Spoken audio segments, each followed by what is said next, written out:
তো আজকে আমরা যা শুনবো আমাদের হেদায়েতের উদ্দেশ্যে শুনবো, আমাদের লাইফটারে চেঞ্জ করার জন্য শুনবো। This Quran is a life changer. এই কোরআন মানুষের লাইফ চেঞ্জ করে। It's a problem solving methodology. এটা প্রবলেমের সলিউশন করে দেয়, সমাধান। কিন্তু এই সমাধান আমাদেরকে নিতে হবে। আমরা এই সমাধান নেওয়ার জন্য প্রস্তুত তো? ইনশাআল্লাহ। সারা বছরই সুস্থ ছিলাম, ঠিক কিনা? পুরো বছরই আমাদেরকে রিজিক দিয়ে ধন্য করেছে কে? এত সুখে থাকার পরেও ভূতে গিলায়, ঠিক কিনা? আমরা কমপ্লেইন করি, আল্লাহ এইটা নাই, ওইটা নাই, এইটা চাই, ওইটা চাই, এইটা লাগবে, ওইটা লাগবে। তো এই জন্য রাসূল সাল্লাল্লাহু আলাইহি ওয়াসাল্লাম বলেছেন, উনজুর ইলা মান হুয়া আসফালা মিনকা। তোমার চেয়ে যে নিম্নগামী অবস্থানে আছে তার দিকে তাকায় দেখো যে তুমি কত সুখী, তাই না? তোমার চেয়ে উপরের দিকে যারা আছে তাদের দিকে তাকিও না, নিচের দিকে যারা আছে তাদের দিকে তাকাও। হাসপাতালের বার্ন ইউনিটে যান, আগুনে ঝলসে গিয়েছে যে সমস্ত মানুষের দেহ, তাদেরকে ভর্তি করা হয় হাসপাতালের বার্ন ইউনিটে। ওখানে গেলে দেখবেন যে তারা কিভাবে চিৎকার করে, সারা দেহটা ঝলসে গিয়েছে, জ্বলে পুড়ে ছারখার। রক্তের মধ্যে একটা উপাদান আছে প্লাজমা, এটারে ঠান্ডা করে ভিতরে ঢুকাইতে হয়। চিৎকার আর চিৎকার। হাসপাতালে ভর্তি ক্যান্সার রোগীকে দেখে আসেন, আমার তো এটা লাগবে, ওইটা চাই, ওইটা চাই। একজন ক্যান্সার রোগী, ওরা জিজ্ঞেস করেন, ভাই তুমি কি চাও? কয় কিচ্ছু চাই না, আমি খালি বাঁচতে চাই।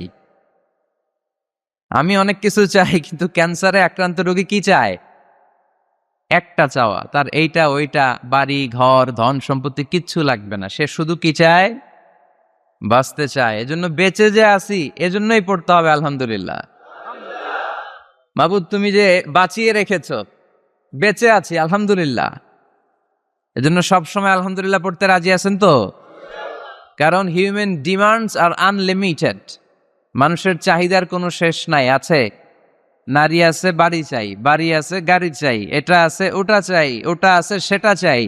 আল্লাহ রাসূল সাল্লাল্লাহু আলাইহি ওয়াসাল্লাম বললেন, ওয়ালাইয়ামলা আফাহু ইল্লা তুরাব। কবরের মাটি তোর মুখে ঢোকার আগ পর্যন্ত তোর এই চাই চাই স্বভাব কোনোদিন থামবে না। লাউ আন্না লিকুল্লি ইবনি আদম ওয়াদিয়ান মিন যাহাব আহাব্বা আন ইয়াকুনা লাহু ওয়াদিয়ান। আল্লাহ রাসূল সাল্লাল্লাহু আলাইহি ওয়াসাল্লাম বললেন, বনি আদমের প্রত্যেককে যদি একটা করে জান্নাতের স্বর্ণের পাহাড়ের মালিকও বানিয়ে দেয়া হয়। স্বর্ণের পাহাড় দেখছেন আপনারা? আমিও দেখি নাই। তো এই স্বর্ণের পাহাড় প্রত্যেককে যদি একটা করে আল্লাহ মালিক বানিয়ে দেয়, তারপরেও আমরা প্রত্যেকে আরেকটা পাহাড়ের মালিক হওয়ার জন্য ট্রাই করব। স্বভাব। আসলে সমস্যাটা কি? স্বভাব। বুঝে শুনে উত্তর করেন তো, একটা স্বর্ণের পাহাড়ের মালিক যদি আমি হই, শুধু আমি না, আমার 14 পুরুষ এটারে বিক্রি করে খেয়েও কি শেষ করতে পারবো? তাইলে আরেকটা স্বর্ণের পাহাড় লাগবে কেন আমার? আল্লাহ রাসূল সাল্লাল্লাহু আলাইহি ওয়াসাল্লাম বললেন, একটা স্বর্ণের পাহাড়ের মালিক হলেও আরেকটা স্বর্ণের পাহাড়ের জন্য মানুষ পাগল হয়ে যাবে। ওয়ালাইয়ামলা আফাহু ইল্লা তুরাব। কবরের মাটি যেদিন ওর মুখে না ঢুকবে, ওর এই খাই খাই নাই নাই এই স্বভাব তার বন্ধ হবে। আমরা ওই অকৃতজ্ঞশীল বান্দাদের অন্তর্ভুক্ত হতে চাই। আমরা সুখে দুঃখে কি পড়ব? আরো জোরে পড়েন, কি পড়ব? আমরা সব সময় আলহামদুলিল্লাহ পড়ব। আমরা সব সময় আল্লাহ শুকরিয়া করব। শুকরিয়া করলে আল্লাহ নেয়ামত বাড়িয়ে দেয়। লা ইন শাকারতুম লা আযীদান্নাকুম ওয়া লা ইন কাফারতুম ইন্না আযাবী লাশাদীদ। যদি আমার শুকরিয়া করো আমি নেয়ামত বাড়িয়ে দেব, আর না শুকরি করলে আযাব দেব। নাও দ্য ডিসিশন ইজ ইয়ার্স। আমরা আল্লাহর নেয়ামত চাই। এজন্য আমরা কমপ্লেন করব না যে আল্লাহ এইটা দাও নাই, ওইটা দাও নাই, এইটা পাই নাই, ওইটা পাই নাই, ও অত ভালো আছে আমি ভালো নাই কেন? ওর চাকরি হয় আমার হইল না কেন? ও বিসিএস এ টিকে আমি ফেল মারলাম কেন? ওর ব্যবসায় হিট লালে লাল, আমার খালি লস কেন? কিচ্ছু দিলা না আল্লাহ তুমি আমারে, বলবেন এগুলা? সবসময় কি বলবো? আরো জোরে কি বলবো? This is my first and foremost message today for you. আজকের দিনের প্রথম মেসেজ হচ্ছে আমরা সবসময় আলহামদুলিল্লাহ পড়বো। রাজি আছেন? আল্লাহ তুমি কবুল করো। নানা কারণে আমাদের মন খারাপ হয়। আল্লাহ রাসূল সাল্লাল্লাহু আলাইহি ওয়াসাল্লামের মন খারাপ। আমাদের মন খারাপ হলে আমাদের বন্ধুরা আমাদের মন ভালো করে। আল্লাহ রাসূল সাল্লাল্লাহু আলাইহি ওয়াসাল্লামের বন্ধু কে? আল্লাহ রাসূল সাল্লাল্লাহু আলাইহি ওয়াসাল্লামের যখন মন খারাপ হতো স্বয়ং আল্লাহ তাআলা আল্লাহ রাসূলের মন ভালো করে দিত। সুবহানাল্লাহ, আসতে পড়েন। সুবহানাল্লাহ পড়লে লাভ আছে না? একবার সুবহানাল্লাহ পড়লে আকাশের জমিনের মাঝখানের যত গ্যাপ, ফাঁকা জায়গা, এই পুরো ফাঁকা জায়গাটাতে সওয়াব দিয়ে পরিপূর্ণ করে আল্লাহ আপনার আমলনামায় ঢুকিয়ে দেয়। এই যে এখন আওয়াজ করে কয় সুবহানাল্লাহ, সওয়াবের কথা শুনছে? সওয়াব আছে যেখানে আমরা আছি। সূরাতুদ দুহা মোটিভেশনাল সূরা। আল্লাহ রাসূল সাল্লাল্লাহু আলাইহি ওয়াসাল্লামের বড্ড মন খারাপ। রাসূল সাল্লাল্লাহু আলাইহি ওয়াসাল্লামের মন খারাপ, আল্লাহ সহ্য হচ্ছে না। তাই রাসূল সাল্লাল্লাহু আলাইহি ওয়াসাল্লামের মন ভালো করে দেওয়ার জন্য আল্লাহ একটা সূরা নাজিল করলেন। সূরাটার নাম সূরাতু আদ-দুহা। এই সূরার কেন্দ্রীয় আলোচ্য বিষয় হচ্ছে মুমিন কখনো হতাশ হয় না, মুমিন কখনো নিরাশ হয় না, মুমিন কখনো হাল ছেড়ে দেয় না। মুমিন সব সময় ভরসা রাখে একজনের উপর, তিনি কে? আমরা কখনো হতাশ হই না, ঠিক কিনা? আমরা কখনো নিরাশ হই না, ঠিক কিনা? আমরা কখনো হাল ছেড়ে দেই না, আমরা ভরসা রাখি একজনের উপর, তিনি কে? আমাদেরকে রাস্তা দেখায় কে? এজন্য আমরা হাল ছেড়ে দেই না, আমরা নিরাশ হই না, আমরা হতাশ হই না, আমরা ভরসা রাখি একজনের উপর, তিনি কে?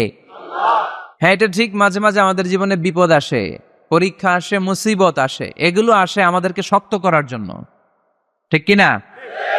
আমাদের কোমরকে সোজা করার জন্য, আমাদের পায়ের নিচের মাটিকে শক্ত করার জন্য। প্রতিকূল পরিবেশে কি করে বীর দর্পে দাঁড়িয়ে থাকতে হয়, নিজের অস্তিত্বের প্রমাণ দিতে হয়, সেটা শিক্ষা দেবার জন্য। এজন্য মুমিনের হারাবার কিছু নেই। লা তাইয়াসু মির রাউহিল্লাহ, আল্লাহর রহমত থেকে নিরাশ হয়ো না। ইন্নাহু লা ইয়াইয়াসু মির রাউহিল্লাহি ইল্লাল কওমুল কাফিরুন, কাফের ছাড়া, মুশরিক ছাড়া, নাস্তিক ছাড়া, মুনাফিক ছাড়া কেউ কখনো আল্লাহর রহমত থেকে নিরাশ হয় না। আমরা সবসময় আল্লাহর রহমতের ভিখারি, আমরা সব সময় আল্লাহর রহমতের প্রত্যাশী, আমরা সব পরিস্থিতিতে ভরসা রাখি একজনের উপর, তিনি কে? তাহলে এটা হচ্ছে সেন্ট্রাল থিম, যে আমরা হতাশ হব না। Never lose hope, never be frustrated, never be upset. কখনো মন খারাপ করা যাবে না, আমরা আল্লাহর উপর ভরসা রাখি। এটা হচ্ছে কেন্দ্রীয় আলোচ্য বিষয়। এই সূরাটা নাজিলের একটা ব্যাকগ্রাউন্ড আছে। যেহেতু এটা মাক্কি সূরা, আল্লাহ রাসূল সাল্লাল্লাহু আলাইহি ওয়াসাল্লামের কাছে কোরআনের আয়াতগুলো নাজিল হতে শুরু করলো। রাসূল সাল্লাল্লাহু আলাইহি ওয়াসাল্লাম কোরআনের আয়াতগুলো প্রচার করতে শুরু করলো। যাই নাজিল হয় রাসূল সাল্লাল্লাহু আলাইহি ওয়াসাল্লাম কি গোপন করে রাখতেন? বা যা নাজিল হয়েছে তার অর্ধেক শোনাইতেন, বাকিটা শোনাইতেন না? এরকম? ইয়া আইয়ুহার রাসূল বাল্লিগ মা উনজিলা ইলাইক, হে নবী, হে রাসূল, যাই নাজিল হয় আপনি ছড়িয়ে দেন। রাসূল সাল্লাল্লাহু আলাইহি ওয়াসাল্লাম ছড়াইয়া দিতেন। যেটাই নাজিল হয় কাল বিলম্ব না করে বিশ্বনবী এই আয়াতের দাওয়াত দিতে শুরু করতেন। নাজিল হলো ইকরা বিসমি রাব্বিকাল্লাযী খালাক, খালাকাল ইনসানা মিন আলাক, ইকরা ওয়া রাব্বুকাল আকরামুল্লাযী আল্লামা বিল কলম, আল্লামাল ইনসানা মা লাম ইয়ালাম। পড়েন সুবহানাল্লাহ। নাজিল হলো, পড়ো তোমার রবের নামে যিনি শিখিয়েছেন। আমাদেরকে শিখিয়েছে কে? আমাদের সৃষ্টি করেছে কে? Read in the name of your Lord who has created, পড়ো তোমার প্রভুর নামে যিনি শিখিয়েছেন। নাজিল হলো 5 আয়াত, আল্লাহ রাসূল সাল্লাল্লাহু আলাইহি ওয়াসাল্লাম পৌঁছে দিলেন। নাজিল হলো ইয়া আইয়ুহাল মুজাম্মিল কুমিল লাইলা ইল্লা কালিলা, বিশ্বনবী পৌঁছে দিলেন। নাজিল হলো ইয়া আইয়ুহাল মুদ্দাসসির কুম ফাআনজির, পৌঁছে দিলেন। যাই আসে পৌঁছে দিতেন, যাই আসে পৌঁছে দিতেন। কিন্তু হঠাৎ করে ওহী আসার ধারাবাহিকতা হুট করে বন্ধ হয়ে গেল, ওহী আর আসে না। ফলে রাসূল সাল্লাল্লাহু আলাইহি ওয়াসাল্লাম নতুন কোন কোরআনের আয়াত মক্কাবাসীদেরকে শোনাতে পারে। মক্কাবাসীরাও এসে রাসূল সাল্লাল্লাহু আলাইহি ওয়াসাল্লামকে খোঁচায়, বলে কি মুহাম্মদ, কিছু বলো না, যে নতুন কিছু শোনাও না, যে এতদিন তো অনেক পটপট করছো, অনেক কথা শোনাইছো, কই তোমার সেই কথা? রাসূল সাল্লাল্লাহু আলাইহি ওয়াসাল্লাম বলতে পারেন না। কেমনে বলবে? উনি কি মন গড়া কিছু বলে? ওমা ইয়ানতিকু আনিল হাওয়া ইন হুয়া ইল্লা ওয়াহয়ুই ইউহা, মন গড়া তিনি কিছু বলেন না, মন মস্তিষ্ক প্রসূত কোনো কথা তিনি জাতির কাছে পেশ করেন না। তিনি তাই বলেন যা তাকে নির্দেশ দেয়া হয়, আর নির্দেশটা দেয় কে? সবাই বলতে লাগলো, মুহাম্মদ তোমার নতুন কথাবার্তা কই? রাসূল সাল্লাল্লাহু আলাইহি ওয়াসাল্লাম চুপচাপ, কিপ সাইলেন্ট। কাফিররা বলতে শুরু করলো, ইন্না মুহাম্মাদান ক্বালাহু রাব্বুহু, মুহাম্মাদের রব মুহাম্মদ রে ভুলে গিয়েছে, মুহাম্মাদের রব মুহাম্মদ রে বর্জন করেছে। তাই তো নতুন কিছু আসে না। মুহাম্মদ তোমার দিন শেষ, তোমার কাছে আর আসবে না ওহী। রাসূল সাল্লাল্লাহু আলাইহি ওয়াসাল্লাম খুব টেনশন শুরু করে দিলেন। আবু লাহাবের স্ত্রী উম্মে জামিল বলতে শুরু করলো, ইন্না শাইতানাকা কাদ তারাকাক, হে মুহাম্মদ তোমার শয়তান তোমারে তরক করছে। নাউজুবিল্লাহ পড়েন। শয়তান দ্বারা উম্মে জামিল সাইয়েদনা জিবরাইল আলাইহিস সালামকে বুঝিয়েছেন। তিনি বুঝিয়েছেন যে মুহাম্মদ, জিবরাইল তোমার কাছে আসে না, শেষ, তোমার দিন শেষ, তোমার খেলা শেষ, আর আসবে না। রাসূল সাল্লাল্লাহু আলাইহি ওয়াসাল্লাম নিজেও ভয় পেয়ে গেলেন। ঘটনা কি? আমার কোনো ভুল হচ্ছে না তো? আমি কোনো অন্যায় করে ফেললাম না তো? আল্লাহ আমার উপর নাখোশ হলেন না তো? আমরাও মাঝে মাঝে এরকম ফ্রাস্ট্রেশনে ভুগি না? কিরে, আল্লাহ বোধহয় আমারে পছন্দ করে না, এত দোয়া করি, আল্লাহ মনে হয় আমার দোয়া কবুল করে না, আল্লাহ মনে হয় আমারে চায় না, আল্লাহ মনে হয় আমারে ভালোবাসে না। তা না হলে আমার দোয়া কবুল হয় না কেন? আমি এত দুঃখী কেন? রাসূল সাল্লাল্লাহু আলাইহি ওয়াসাল্লাম ঠিক একই টেনশনে পড়লেন, ঠিক একই ডিলেমায় পড়লেন, ঠিক একই পেরেশানিতে ভুগলেন। কিরে, ওহী নাজিল হয় না কেন? আমাকে নিয়ে কাফির মুশরিকরা বেদিনরা ঠাট্টা বিদ্রুপ করে, উপহাস করে, কিন্তু আল্লাহ তাআলা কোনো ওহী নাজিল করে না। ঘটনা কি? আমার ভুল হলো না তো? আল্লাহ আমার উপর নাখোশ হলেন না তো? টেনশন। রাসূল সাল্লাল্লাহু আলাইহি ওয়াসাল্লাম টেনশনে ভুগছেন। ইন দ্য মিন টাইম আল্লাহ রাসূল সাল্লাল্লাহু আলাইহি ওয়াসাল্লামের টেনশন দূর করে দিয়ে আল্লাহ রাসূল সাল্লাল্লাহু আলাইহি ওয়াসাল্লামের মন ভালো করে দেওয়ার জন্য এই সূরা দোহা নাজিল করলেন কে? আল্লাহ রাসূল যখন টেনশনে হাবুডুবু খাচ্ছেন, তখনই আল্লাহ নাজিল করলেন, ওয়াদ-দুহা ওয়াল-লাইলি ইযা সাজা মা ওয়াদ্দা'আকা রাব্বুকা ওয়া মা ক্বালা ওয়ালাল আখিরাতু খায়রুল লাকা মিনাল উলা ওয়ালাসাউফা ইউ'তিকা রাব্বুকা ফাতারদা। সুবহানাল্লাহ পড়েন। আল্লাহ নাজিল করলেন ওয়াদ-দুহা ওয়াল-লাইলি ইযা সাজা। দোহা মানে আলো। দোহা মানে কি? সকালের আলো, প্রভাতের সূর্য কিরণ। আলো মানে আশার আলো, সম্ভাবনার আলো। আলো বললেই মনের মধ্যে একটা সাহস জাগে না? আর অন্ধকার বললেই ভয় লাগে না? আমাদের ছোট্ট বাচ্চারা বাসার ভিতরে অন্ধকার হইলে ভয় পায় না? তার মানে অন্ধকার হচ্ছে ভয়ের প্রতীক, আর আলো হচ্ছে আশার প্রতীক। সুবহানাল্লাহ পড়েন। রাসূল সাল্লাল্লাহু আলাইহি ওয়াসাল্লামকে সান্ত্বনা দেওয়ার জন্য আল্লাহ দুইটা শপথ করলেন। চিল্লায় বলতে হবে কয়টা? এক হচ্ছে আলোর শপথ, আরেক হচ্ছে অন্ধকারের শপথ। এক হচ্ছে, আরেক হচ্ছে ওয়াদ-দুহা, দোহার শপথ, প্রভাতের সূর্য কিরণের শপথ। ওয়াল-লাইলি ইযা সাজা, নিঝুম নিস্তব্ধ রাতের শপথ। আল্লাহ তাআলা আলো আর অন্ধকারের শপথ দিয়ে মূলত ওহী আশা আর না আশাকে বুঝিয়েছেন। সুবহানাল্লাহ পড়েন। আলোকে আল্লাহ তাআলা ওহীর উপস্থিতির সাথে তুলনা করেছেন।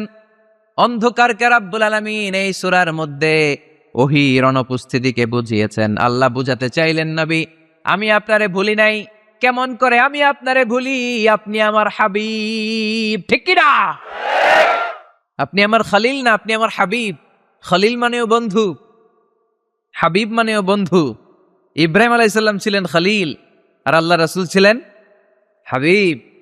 খলিলও বন্ধু, হাবিবও বন্ধু, কিন্তু খলিল মানে এমন বন্ধু যেই বন্ধু আল্লাহরে খুশি করার জন্য কাজ করে, আর হাবিব মানে এমন বন্ধু যেই বন্ধুরে খুশি রাখার জন্য আল্লাহ নিজেই কাজ করে।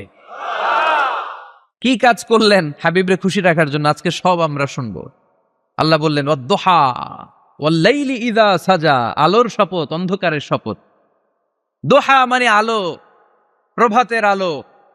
আলো দিয়ে আল্লাহ বুঝাইলেন এটা হচ্ছে ওহী।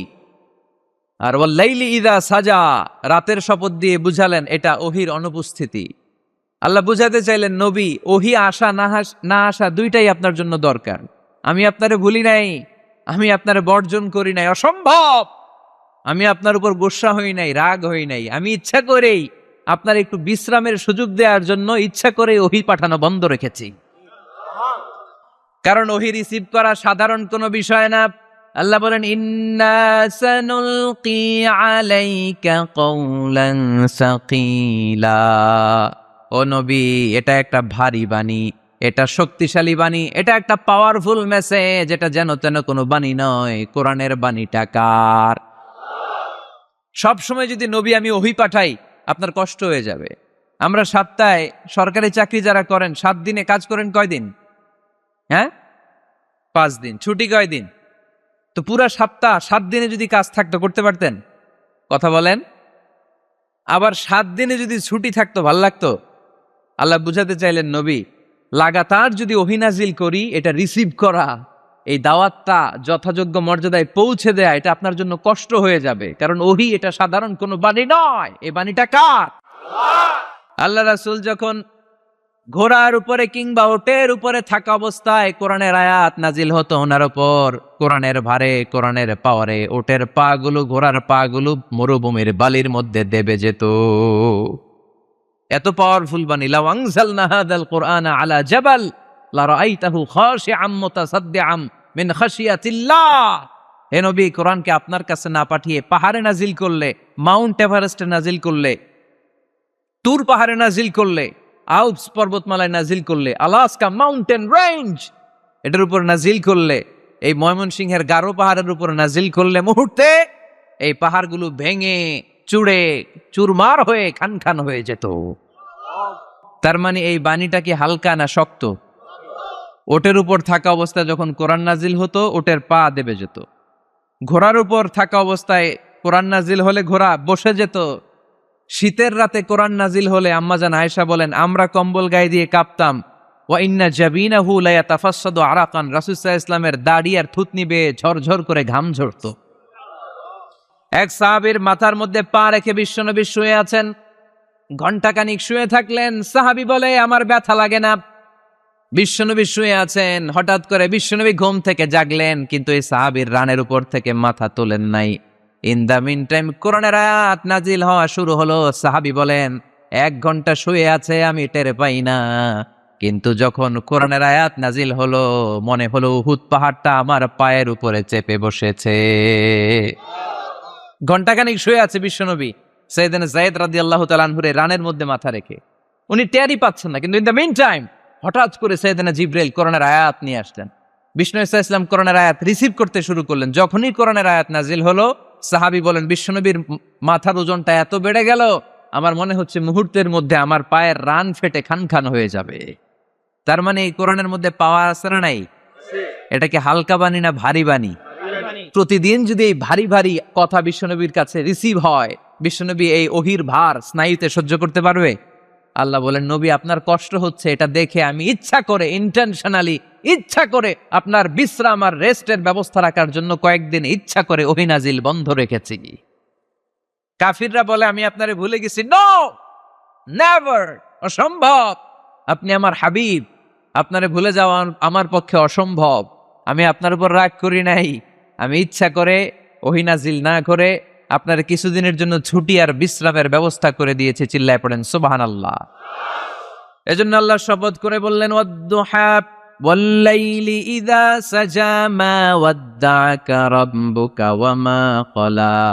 আলোর শপথ, অন্ধকারের শপথ। তারপরে বিশ্বনবীরে রব্বুল আলামিন 3টা কনফার্মেশন শোনালেন। কয়টা? প্রথমে 2টা ওথ, মানে 2টা শপথ, তারপরে 3টা কনফার্মেশন, তারপরে 3টা রিমাইন্ডার, এন্ড ফাইনালি 3টা ওয়ার্ক প্ল্যান, মানে কর্মসূচি। বাংলায় বললে প্রথমে আল্লাহ 2টা শপথ করেছেন, তারপরে 2টা কনফার্মেশন করেছেন, মানে আমি আপনাকে কনফার্ম করলাম যে এগুলো আমি আপনাকে দেব। তারপরে 3টা রিমাইন্ডার দিয়েছেন, নবী আগে আপনারা কি দিছি শোনেন। আর সর্বশেষ আল্লাহ তাআলা বিশ্বনবীকে 3টা ওয়ার্ক প্ল্যান দিয়েছেন, মানে কর্মসূচি। চিল্লায় পড়তে হবে সুবহানাল্লাহ। কনফার্মেশন নাম্বার 1, মা ওয়াদ্দাআকা রাব্বুকা ওয়া মা ক্বালা। ও নবী চিন্তা করবেন না, আমি আপনারে ভুলি নাই, আমি আপনারে বর্জন করি নাই। কাফেররা যে বলে আমি আপনারে ছেড়ে দিয়েছি, ভুলে গিয়েছি, নো, আমি আপনারে ভুলি নাই, আপনারে ভুলা আমার পক্ষে সম্ভব না। সুবহানাল্লাহ পড়েন।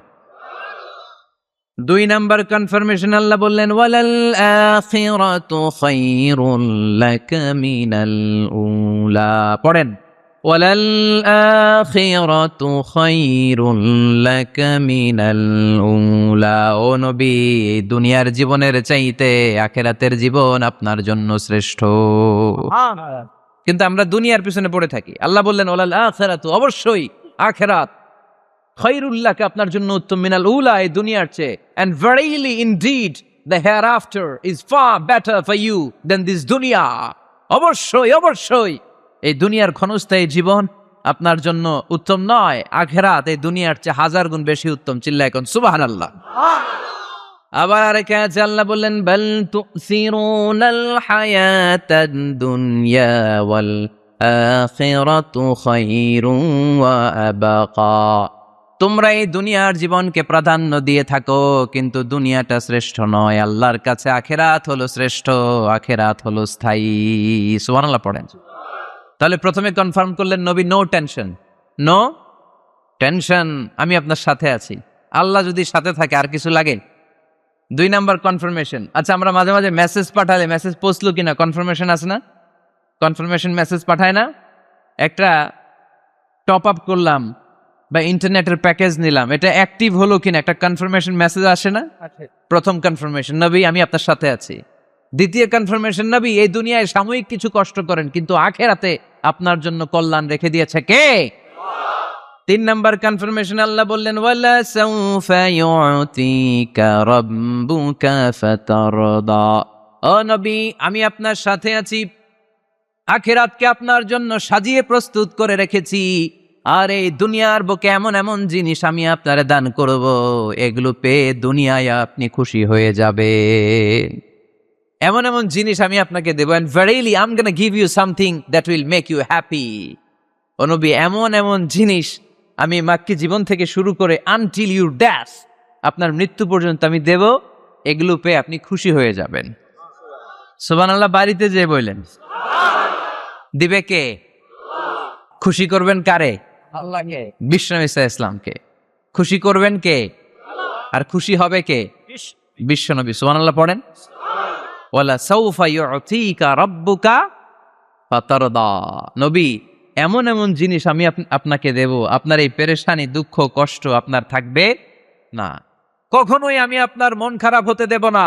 যখনই আপনি চিন্তিত, যখনই আপনি টেনশনে আছেন, যখনই আপনি পেরেশানিতে আছেন, এমন নাজ নেয়ামতার খুশামদেদ আপনারে শোনাবো, সুখের সংবাদ শোনাবো, ওই সংবাদ শুনে আপনি নবী খুশি হয়ে যাবেন।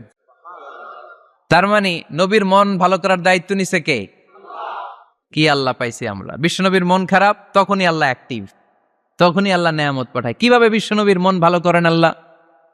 মক্কাতে বিশ্বনবী যখন দাওয়াতি কাজ শুরু করলেন, বিশ্বনবী দেখলেন মক্কায় 2টা লোক আছে, এই 2 লোকের এক লোক যদি আমার ইসলামের ছায়ার তলে না আসে, তাহলে মক্কায় ইসলামের দাওয়াতকে বেগবান করা আমার জন্য কঠিন হয়ে যাবে। বিষ্ণু ইসা ইসলামের মন খারাপ, হায় রে, এই 2টার একজনও তো আমার কথা শোনে না, এই 2 জনের একজনও তো আমার দাওয়াত কবুল করে না। একদিন তাহাজ্জুদের সালাতে বিষ্ণু ইসা ইসলাম কেঁদে কেঁদে আল্লাহর কাছে দোয়া শুরু করলেন। বিশ্বনবীর যে মন খারাপ, আল্লাহ তো এটা বোঝে টোঝে না, তাই না? আল্লাহ তো বোঝে দেখে না, না?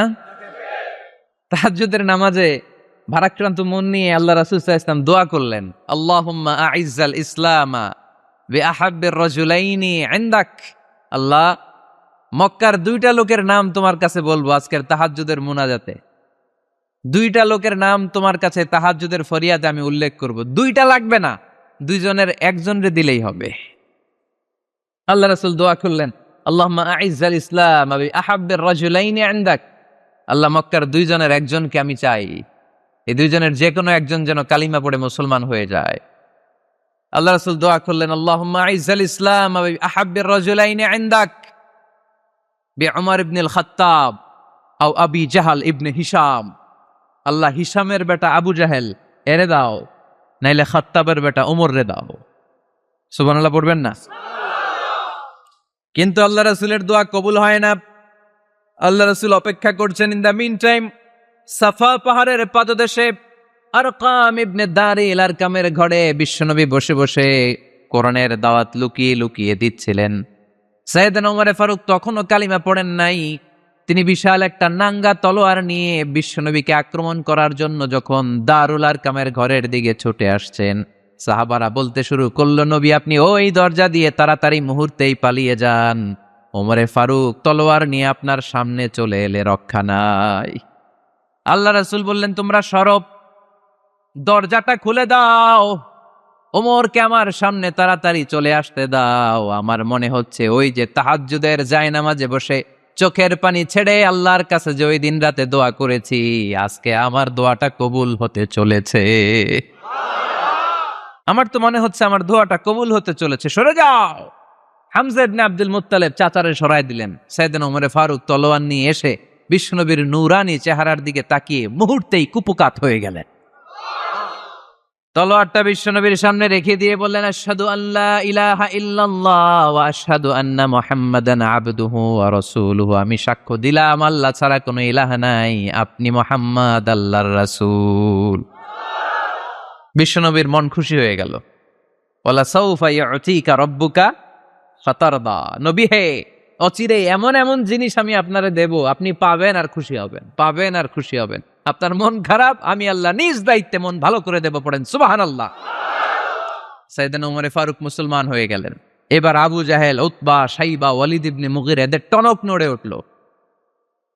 কারণ ওমরে ফারুকের মতো শক্তিশালী লোক মক্কায় দ্বিতীয়টা ছিল। উনি বললেন, ইয়া রাসূলুল্লাহ, আপনি কি সত্য নবী না? আল্লাহ রাসূল বললেন, হ্যাঁ সত্য নবী। এই কোরআন কি সত্য না? সত্য। ইসলাম কি সত্য ধর্ম নয়? এটাও সত্য। ওমরে ফারুক বললেন, ফাফিমাল ইখতিফা, তাহলে লুকায় লুকায় কেন? তাহলে সাফা পাহাড়ের পাদদেশে আরকাম ইবনে আবিল আরকামের ঘরের ভেতরে অন্ধকার কূপে দাঁড়িয়ে কোরআনের তেলাওয়াত কেন? ময়দানে নেমে পড়েন, আমি ওমর আছি, দেখি কে কি করবে। রাসূল সাল্লাল্লাহু আলাইহি ওয়াসাল্লাম বললেন, না, এটা মাক্কি জীবন, ধীরে সুস্থে দাওয়াতি কাজ করো। ওমর ও ফারুকও ছাড়বে না। বললেন, ইয়া রাসূলুল্লাহ, একটা মিছিলের অনুমতি দেন। আল্লাহ রাসূল বললেন, যাও মিছিল দাও। ওমর ফারুক 2টা লাইন করলেন, মোট খুঁজে পেলেন 11 জন। সুবহানাল্লাহ পড়ে। এক লাইনের নেতা বানালেন আল্লাহ রাসূল সাল্লাল্লাহু আলাইহি ওয়াসাল্লামের খুদ চাচা হামজা ইবনে আব্দুল মুত্তালিবকে। আর আরেক লাইনে উনি দাঁড়ালেন। 6 জন 6 জন 12 জন, উনি সহ 12 জন, 12 জনের মিছিল। সুবহানাল্লাহ পড়বেন না? তো মিছিলের সামনে দাঁড়িয়ে উনি একটা ছোট্ট এক বাক্যের ভাষণ দিলেন। উনি বললেন, মান আরাদা আন তাসকুলা উম্মু ইয়াতামা ওয়ালাদু তারমিলা যাওজাতুহু ফালিয়াসুদ্দানি। এই মক্কার নেতা খেতারা, কে আছো? কে চাও মায়ের বুককে খালি করতে? কে চাও সন্তানগুলোর ইয়াতিম বানাতে? কে চাও তোমার স্ত্রীকে বিধবা বানাতে? সামনে আসো, পারলে আমি ওমরে ঠেকাও। ওমরে ফারুক দাঁড়ালেন, দাঁড়িয়ে তাকবীর শুরু করলেন, আল্লাহু আকবার, আল্লাহু আকবার, আল্লাহু আকবার। এক একটা স্লোগানে মক্কার মরুজমিন সেদিন থার থার করে কেঁপেছে। ইতিহাস সাক্ষী, আবু জাহেল, উতবা, শাইবা এই আল্লাহু আকবার স্লোগান আর শুনে নাই। হঠাৎ ভাবলো, ঘটনা কি? কার এত সাহস আমার নির্বাচনী এলাকায় আল্লাহু আকবার নামে স্লোগান দেয়? নেমে আসলো, ঘর থেকে বাইরে আইসা দেখে মিছিলের সামনে কে? ওমর রে দেখা দিছে এক দৌড়। শুধু কাফেররাই সাইয়েদনা ওমরে ফারুককে দেখে দৌড়াতো না, মুনাফিকরাও ওমরে ফারুককে দেখে দৌড় মারতো। ইভেন ইবলিস শয়তান ওমরে ফারুককে দেখলে দৌড় মারতো। সুবহানাল্লাহ পড়তে পারলেন না? আল্লাহ রাসূল ওমরে ফারুককে দেখলে বলতেন, ওমর, মা সালাকা শাইতান সালিকান ফাজ্জান ইল্লা সালাকা ফাজ্জান গায়রা ফাজ্জিক। ওমর, ইবলিস শয়তান যদি তোমার কোনো রাস্তা দিয়ে হাঁটতে দেখে, ইবলিস শয়তান ওই রাস্তা রেখে দিয়ে অন্য রাস্তা দিয়ে হাঁটে। ওমরে ফারুক আল্লাহর গিলাফ যে স্পর্শ করলেন আর মিছিল থামালেন, ওইরকম ওমর আমাদের দরকার আছে না নাই? বিশ্বনবী বললেন, লা নবিয়্যা বা'দি ওয়ালা রাসূলা, আমার পরে কোনো নবী নাই, কোনো রাসূল নাই, তবে আমার পরে যদি কেউ নবী হতো, লাউ কানা বা'দি নাবিয়্যুন লাকানা ওমর, আমার পরে যদি নবী হওয়ার যোগ্যতা কারো থাকে, আমার প্রাণের সাহাবা ওমরের ওই যোগ্যতা আছে। প্রভু তুমি বলেছ রাসূল দেবে না, বলনি দেবে না ওমর, বলনি দেবে না হামজা তারিক, খালিদ বিজয় সমর। প্রভু তুমি বলেছ রাসূল দেবে না, বলনি দেবে না ওমর, বলনি দেবে না হামজা তারিক, খালিদ বিজয় সমর। প্রভু তুমি বলেছ রাসূল দেবে না। সুবহানাল্লাহ পড়েন। ওইরকম একটা ওমর হইলে আমাদের জন্য না। ওই একটা ওমরের অপেক্ষায় বসে আছে গোটা মুসলিম উম্মাহ। চিল্লায় বলো ঠিক কিনা? ওমরে ফারুক কালিমা পড়ে মুসলমান হয়ে গেলেন, বিশ্বনবী খুশি হয়ে গেলেন। ওয়ালা সাউফা ইউতিকা রাব্বুকা, আল্লাহ বললেন নবী, যখনই আপনার মন খারাপ, যখনই আপনি পেরেশানিতে ভুগবেন, যখনই আপনি টেনশন করবেন, তখনই আপনার মন ভালো করে দিবে কে? আল্লাহর ঘোষণা, and verily Allah gonna give you something that will make you happy, এমন জিনিস আমি দেব, আপনি খুশি হয়ে যাবেন। আল্লাহ রাসূল সাল্লাল্লাহু আলাইহি ওয়াসাল্লাম দাওয়াত দিতে দিতে তায়েফ চলে গেলেন। তায়েফ নাম শুনেছেন? মক্কা থেকে ৮০ মাইল দূরে। আমি গিয়েছি কয়েকবার। ঠান্ডা এলাকা, ৬,০০০ ফিট উঁচু, মেঘ নেমে আসে। তায়েফে গেলে কেউ বিশ্বাসই করবে না এটা সৌদি আরবের অংশ। বৃষ্টি হয়, কি হয়? চাষাবাদ হয়, অনেক ফলমূল আর শাকসবজি পাওয়া যায়। আল্লাহ রাসূল সাল্লাল্লাহু আলাইহি ওয়াসাল্লাম ৮০ মাইলের মরুর পথ পাড়ি দিলেন। আমাদের মতো প্রাইভেট কারে চড়ে গেছিলেন, তাই না? আহা, এই লম্বা মরুর পথ, তপ্ত মরুভূমি, সূর্যের প্রচন্ড তাপ উপেক্ষা করে তায়েফে গেছিলেন জমির মামলার মীমাংসা করতে। কি করতে? তায়েফবাসীদেরকে দাওয়াত দেওয়ার জন্য। আল্লাহ রাসূলের নিজের কোনো স্বার্থ ছিল? কথা কয় না। তায়েফবাসীদেরকে জাহান্নামের আগুন থেকে বাঁচানোর জন্য, তায়েফবাসীরা যাতে মাইন না খায়। আহা, কি নবী ছিল! সে কোন বন্ধু বলো বেশি বিশ্বস্ত,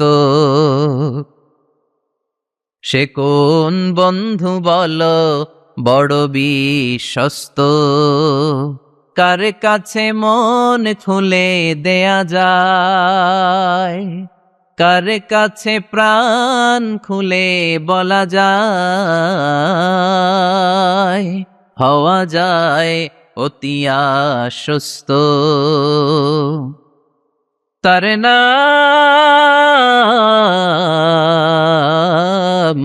আহমদ, বড় বিশ্বস্ত। সুবহানাল্লাহ পড়ে।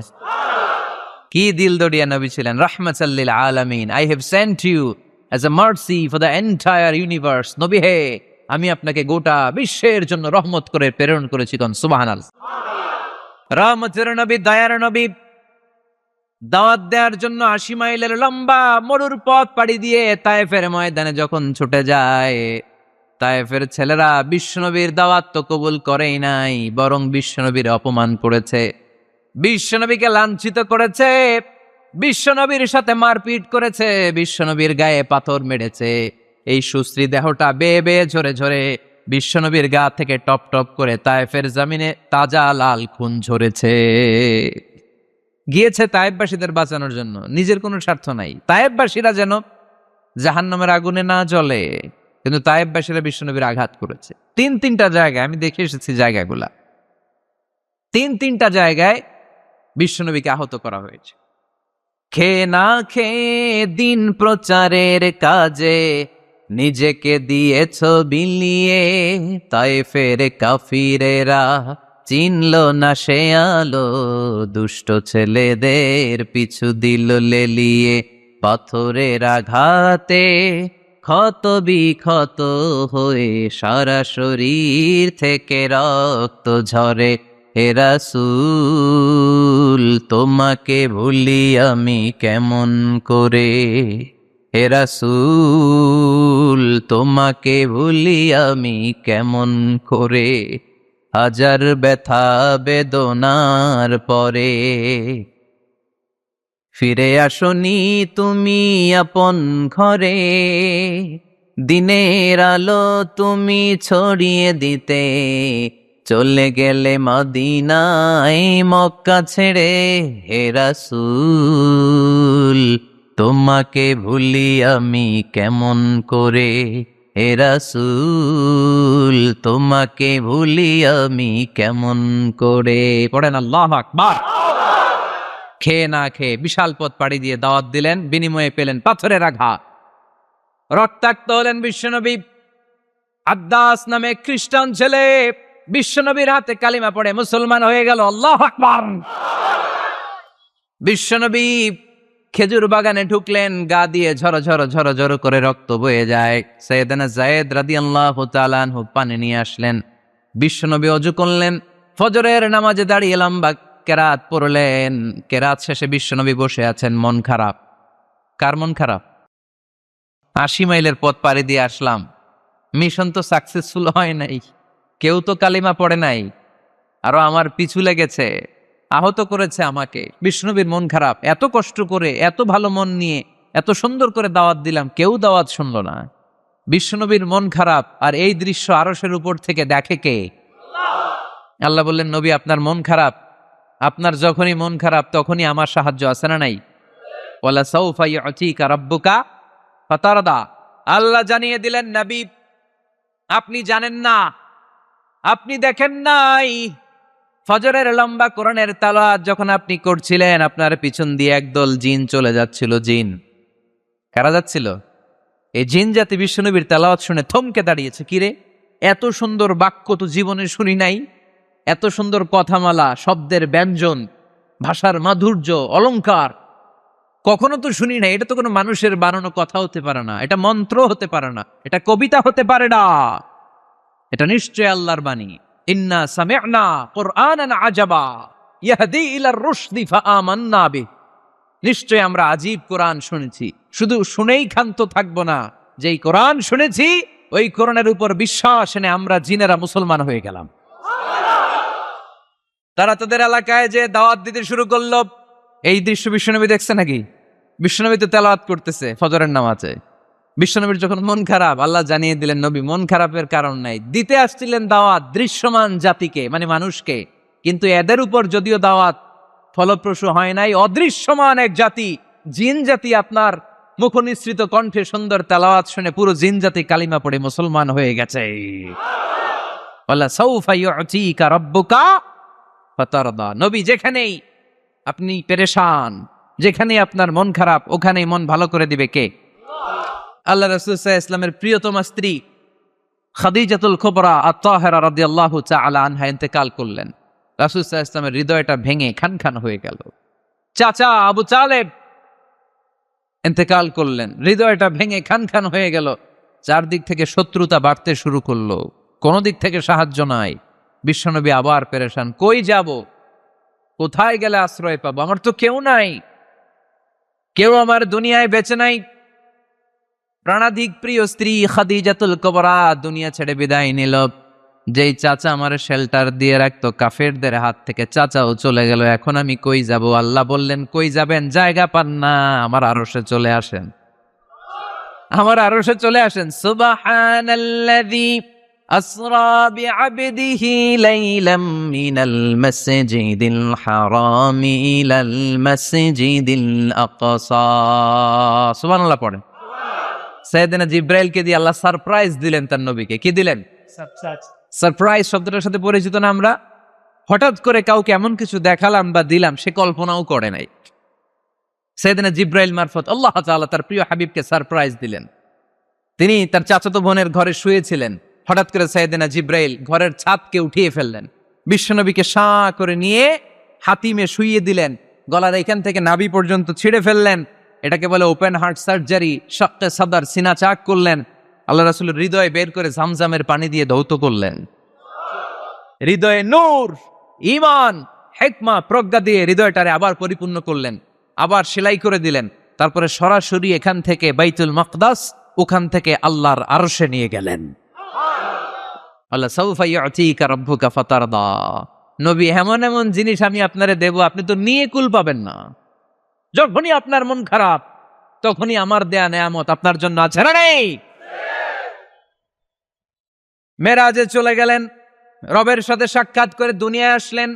আসার পরে মক্কার লোকেরা আবার বিশ্বনবীকে হত্যার ষড়যন্ত্র শুরু করে দিল।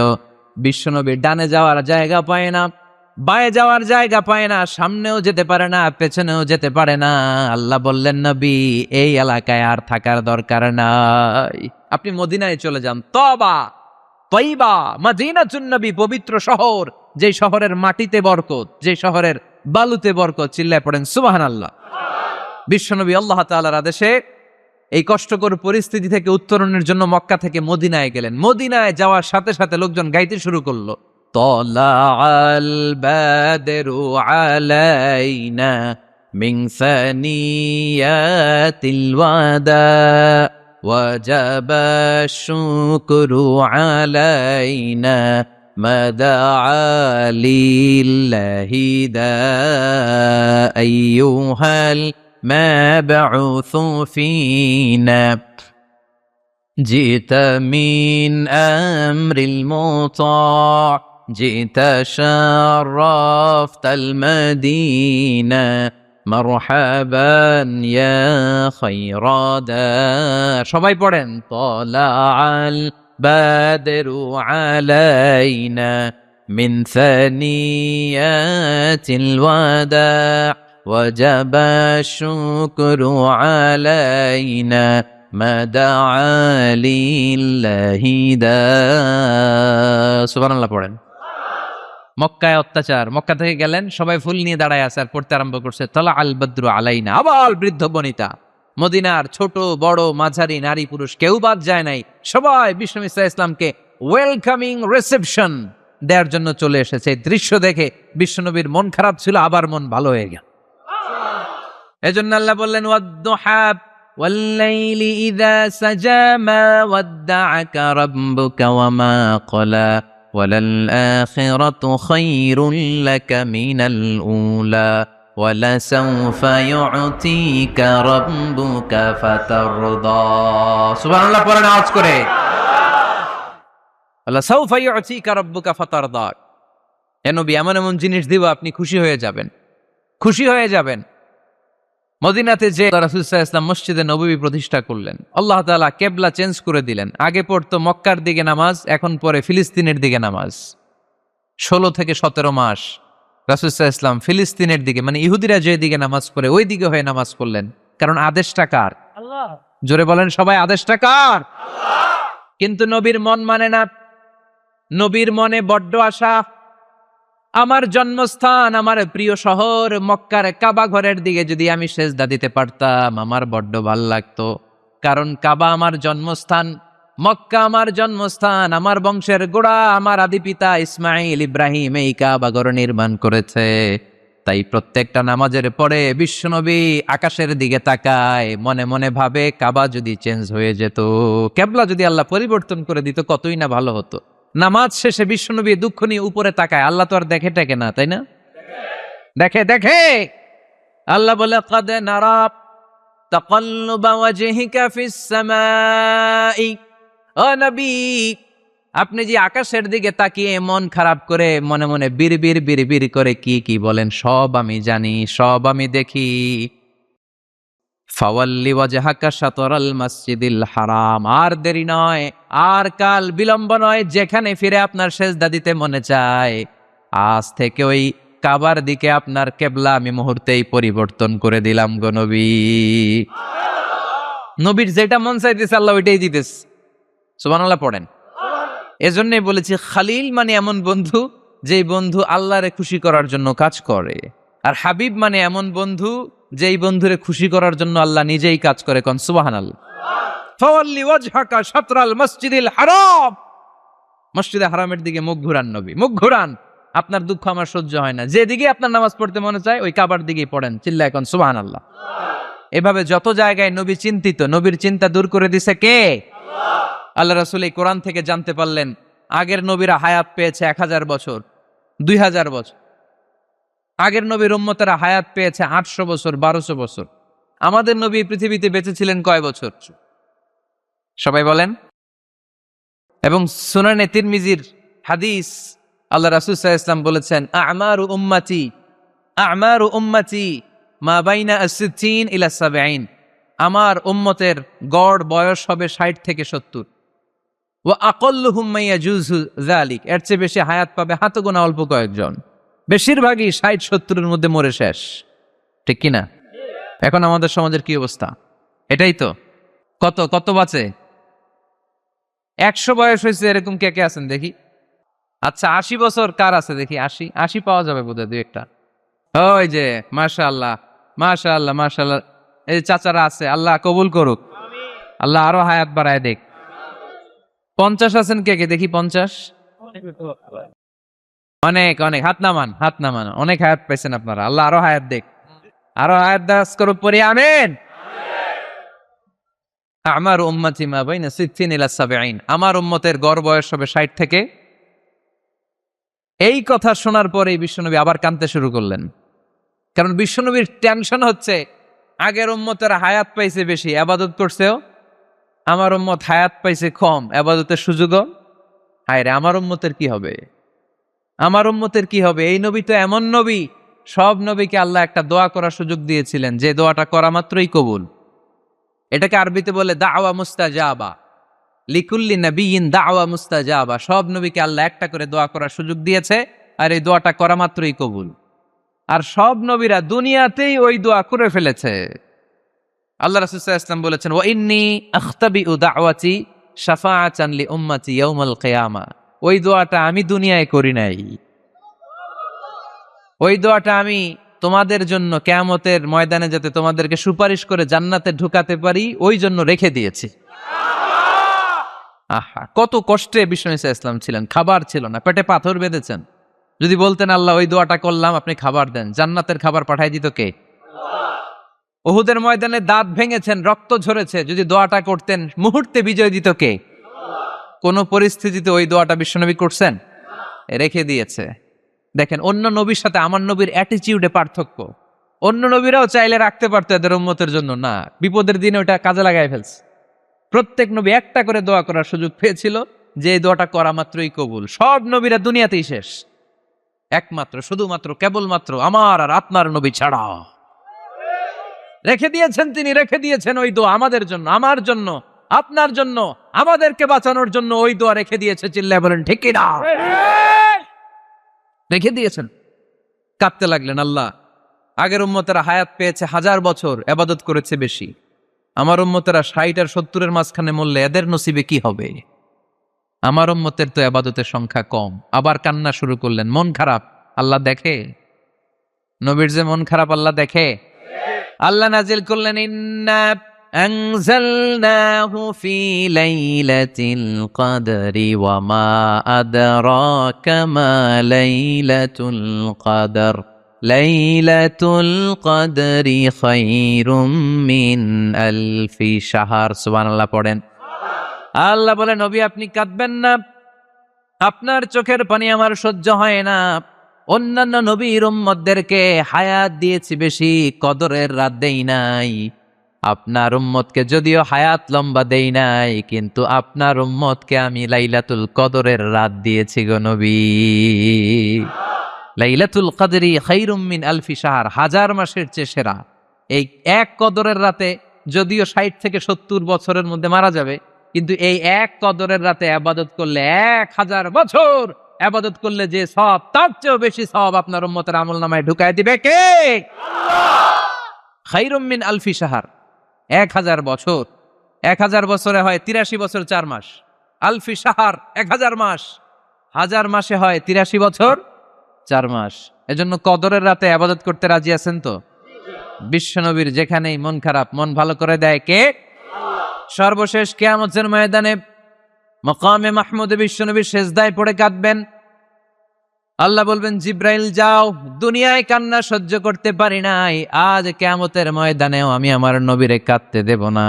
ইযহাবিয়া জিব্রাইল কুল্লাহু মা ইউবকিক, যে আমার নবীরে বলো, নবী আপনি কাঁদেন কেন? সাইয়েদনা জিব্রাইল যে বললেন, নবী আল্লাহ জিজ্ঞেস করেছেন আপনার কান্নার কারণ কি। বিশ্বনবী তখনও সেজদা থেকে মাথা তোলেন না, সেজদায় পড়ে উত্তর দেয়, উম্মতি উম্মতি উম্মতি উম্মতি রব্বি হাবলি উম্মতি। আল্লাহ আমার গুনাহগার উম্মতের কি হবে? আল্লাহ আমার উম্মতের কি হবে? আল্লাহ আমার উম্মতের কি হবে? আল্লাহ বললেন, জিব্রাইল তাড়াতাড়ি যাও, আমার নবীর কান্না আমার সহ্য হয় না, আমার নবীর কানে কানে যে বলো, ইন্না সানুরদিকা ফি উম্মাতিক, দুনিয়াতে যেমনি আপনি পেরেশান অবস্থায়, মন খারাপ অবস্থায় আমি আপনার মন ভালো করে দিয়েছি, আজকে আপনার উম্মতের ব্যাপারেও এমন একটা ঘোষণা আসবে, ওই ঘোষণা পেয়ে আপনি আজও খুশি হয়ে যাবেন গো নবী, আজও খুশি হয়ে যাবেন। ইরফা রাসাক, নবী আপনি মাথা তোলেন, মাথা তোলেন, আর সেজদায় পড়ে থাকবেন না। ইরফা রাসাক, মাথা তোলেন। সাল তুতা, কি চাইবেন চান, দিয়ে দেব। ওয়াশফা তুশাফা, যার জন্য রেকমেন্ডেশন করবেন, যার জন্য সিগনেচার করে দিবেন, যার জন্য সুপারিশ করে দিবেন, তার সুপারিশই কবুল করে নেব। চিল্লায় এখন সুবহানাল্লাহ। এরপর বিশ্বনবী সুপারিশ করতে শুরু করবেন। আর আমাদেরকে জান্নাতে ঢোকাতে শুরু করবেন, তারপরেও নবী ক্ষান্ত হবেন না।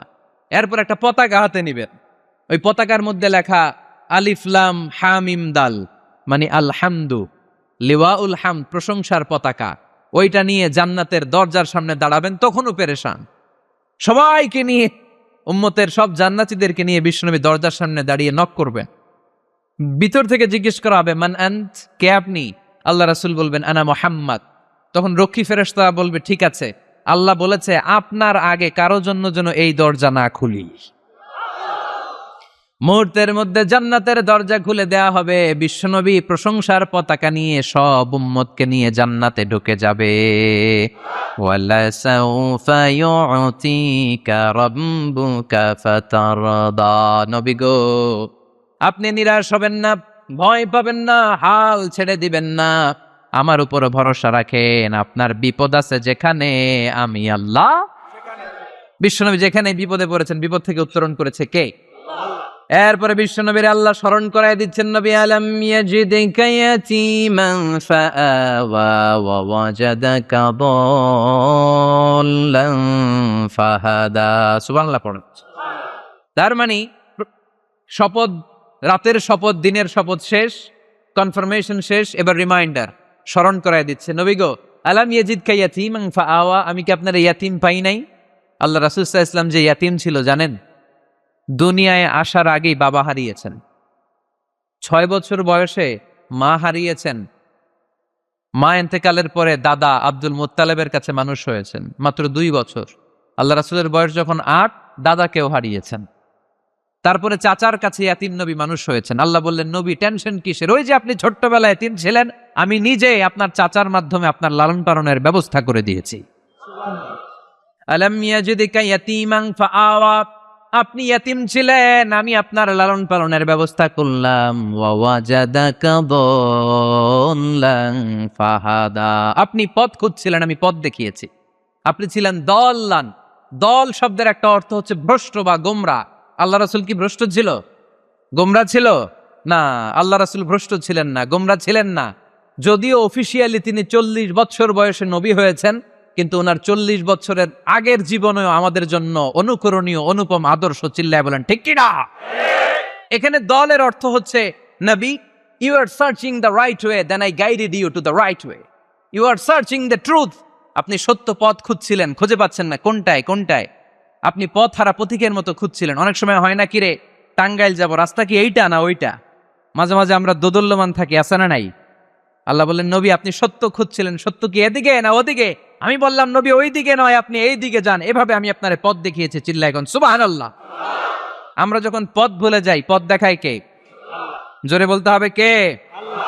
আমি যদি কোনো দিন পথ ভুলে যাই, হাত ছানি দিয়ে কাছে নিও, মমতার বন্ধনে আমায় বেঁধে সব ভুল ক্ষমা করে দিও।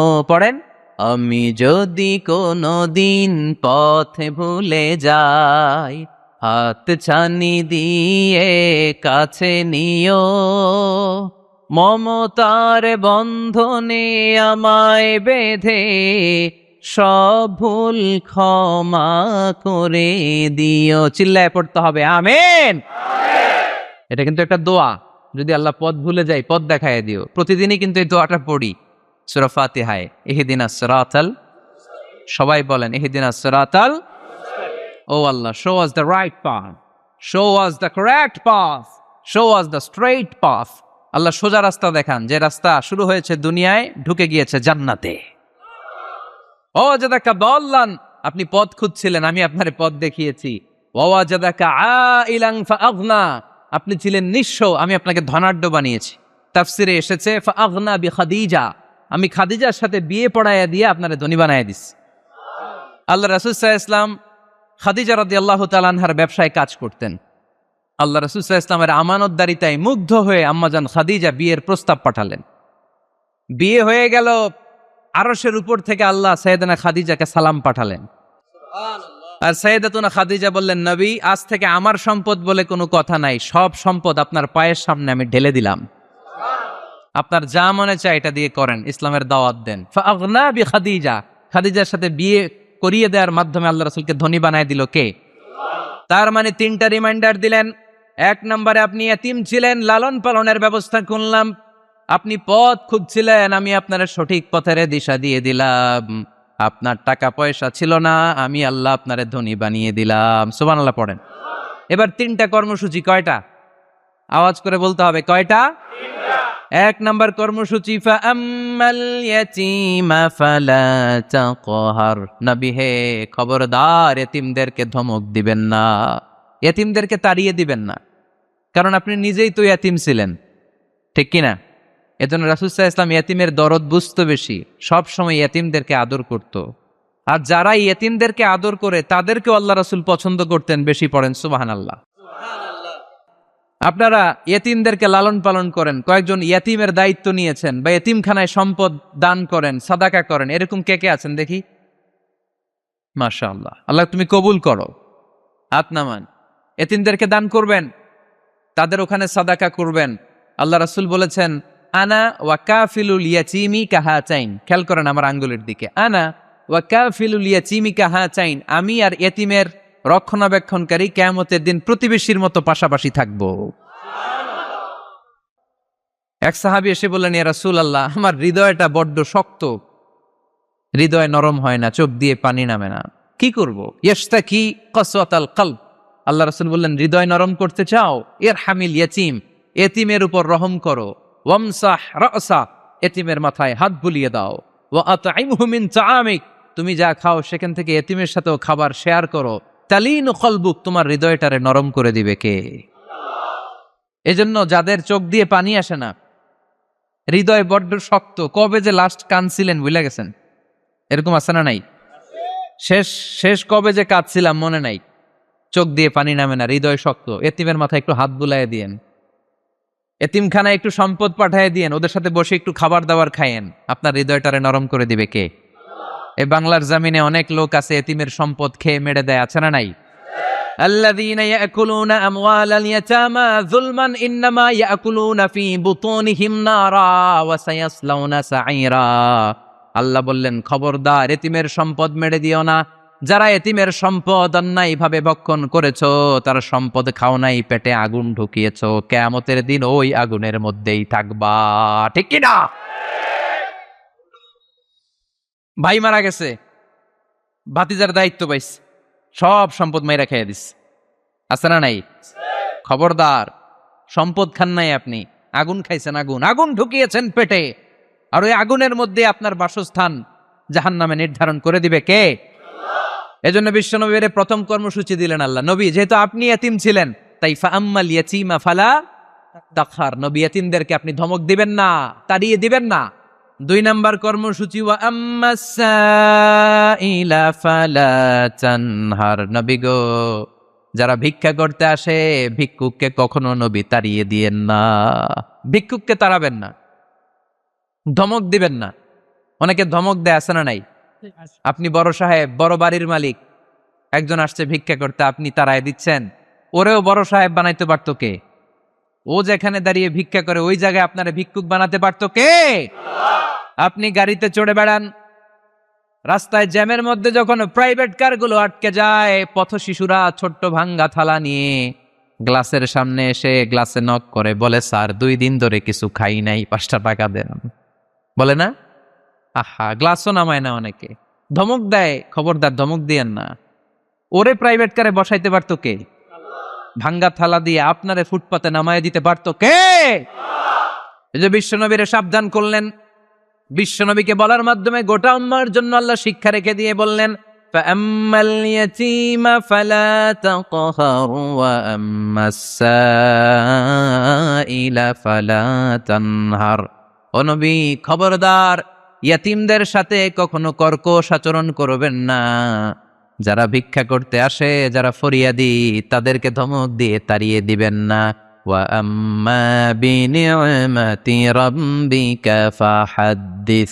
সুখে দুঃখে সব সময় আল্লাহর নেয়ামতের বর্ণনা শুরু করে দেন। আলহামদুলিল্লাহ পড়েন। ওয়া আম্মা বিনি'মাতি রাব্বিকা ফাহাদ্দিস। যে নেয়ামত পেয়েছেন এটা বর্ণনা করেন। আমরা নেয়ামতের শুকরিয়াও করব, বর্ণনাও করব। ইন্নাল্লাহা ইউহিব্বু আইয়ারা আসারা নি'মাতিহি আলা আবদি। আল্লাহ তাআলা যে নেয়ামত বান্দাকে দিয়েছে, ওই নেয়ামতের বহিঃপ্রকাশ ওই বান্দার গায়ে, শরীরে, কাজে দেখতে চায়। আলহামদুলিল্লাহ পড়েন। এজন্য যারা টাঙ্গাইলের ধনী আছেন, সিরাপাড়া কাপড় পরবেন না। আপনি ধনী, আপনি সুন্দর জামা পরবেন আর বলবেন আলহামদুলিল্লাহ, আল্লাহ দিয়েছে আমাকে। আল্লাহ 5 তলা বাড়ির মালিক বানাইছে, মাথাটা নিচু করে শুকরিয়া করেন, আলহামদুলিল্লাহ, আল্লাহ দিছে এই বাড়ি আমারে। আপনি 10 বিঘা জমির মালিক, আপনি বলতে পারবেন অসুবিধা নাই, আল্লাহ দিছে আমার, আলহামদুলিল্লাহ, কারণ আল্লাহই বলেছে ওয়া আম্মা বিনি'মাতি রাব্বিকা ফাহাদ্দিস ফাহাদ্দিস ফাহাদ্দিস, বর্ণনা করো। আল্লাহ কি নিয়ামত দিয়েছে বর্ণনা করো, এটার বহিঃপ্রকাশ যেন তোমার মধ্যে থাকে। কিপটামি করার সুযোগ ইসলামে নেই। দান করার সময় ভারসাম্যপূর্ণ দান। তাহলে প্রথম কর্মসূচি, ইয়াতিমদেরকে তাড়িয়ে দেয়া যাবে না, ভিক্ষুকদেরকে ধমক দেয়া যাবে না, আর বিপদে আপদে সবসময় প্রশংসা করব কার? সূরাতুদ দুহার এই হচ্ছে শিক্ষা, যে মুমিন কখনো হাল ছাড়ে না। আমার নবীরে বিপদে আপদে যে আল্লাহ সাহায্য করছে, ওই আল্লাহ তো নাই না? ওই আল্লাহর শক্তি, ক্ষমতা, মর্যাদা, সার্বভৌমত্ব আগের মতো আছে না নেই? এজন্য বিষ্ণু ঈসা ইসলামকে বিপদে যিনি সাহায্য করেছে, আমাদেরকেও বিপদে পড়লে সাহায্য করবে কে? আল্লাহ। এজন্য সূরাতুদ দুহার কেন্দ্রীয় আলোচ্য বিষয়। আর আমাদের জন্য শিক্ষা হচ্ছে, মুমিন কখনো হাল ছাড়ে না, মুমিন কখনো হতাশ হয় না। যুবক ছেলেরা আওয়াজ করে উত্তর বলো, মুমিন কখনো হতাশ হতে পারে? হাল ছাড়তে পারে? ভরসা হারাতে পারে? মুমিন ভরসা রাখে একজনের উপর, চিল্লায় বলো তিনি কে? আমরা বিপদে আপদে আল্লাহর উপর ভরসা রাখবো।